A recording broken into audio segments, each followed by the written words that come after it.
Hello, it's nice to meet you. My name is Kenneth J. Matthews and I'm an author. As you will have seen from my biography on Amazon, I've led a very varied life. What it doesn't say in the bio is the absolute variety of jobs or working situations that I've done in my life. Largely, I think it's because of my formative years at a military school, where everything was designed to point a pupil, i.e. me, towards joining the military, the army. I didn't fancy getting killed, so I declined the invitation. So, just to augment the biography a little bit, it tells you I was a tunnel tiger working on the Loch Oar hydroelectric project in Scotland. But what it doesn't tell you is why I left the job, which paid me £300 a week, the equivalent of £2,135.01 a week on August 2021. Or to put it another way, I could have bought a house for £500 or a brand new Mini for the same amount. First, I must explain exactly what a tunnel tiger was, as described by the tabloid press of the time. A tunnel tiger was the rock driller at the rock face, drilling the rock out to form a tunnel.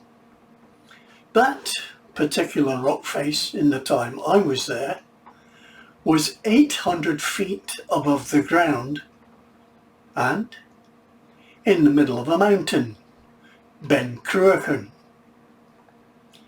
The tunnel was eventually going to emerge at the top of the mountain, where a brand new loch was also being built to hold the water that would eventually rush down the penstocks, which was the tunnel, which was the name of the tunnel I was working in.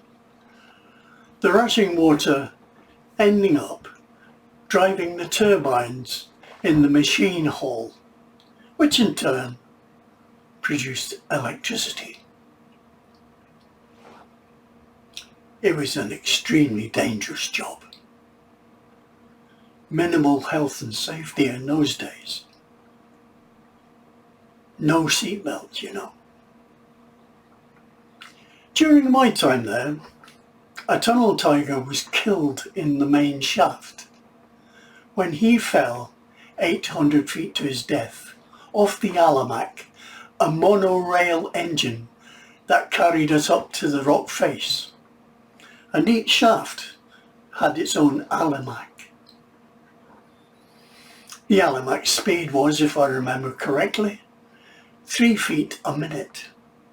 So, really slow going to get to 800 feet. Once we reached the rock face, we had a semicircular platform that we drilled off. The week after the worker was killed in the main shaft, falling down 800 feet, one of my fellow workers on our shift and on my platform fell 800 feet down from the Alimac and he was killed. Another 2 weeks later, and I was working at the rock face when my Airleg Silver 3 machine, the drilling machine that drilled the holes in the rock face, hit a space or void in the rock. And it sprang forward, the air leg propelling me forward, leaving me with my fingertips on the rock face and my wellies.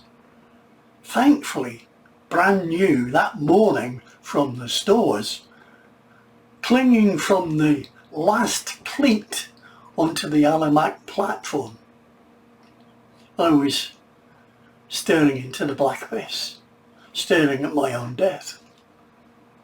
No lighting, we just had helmet lamps.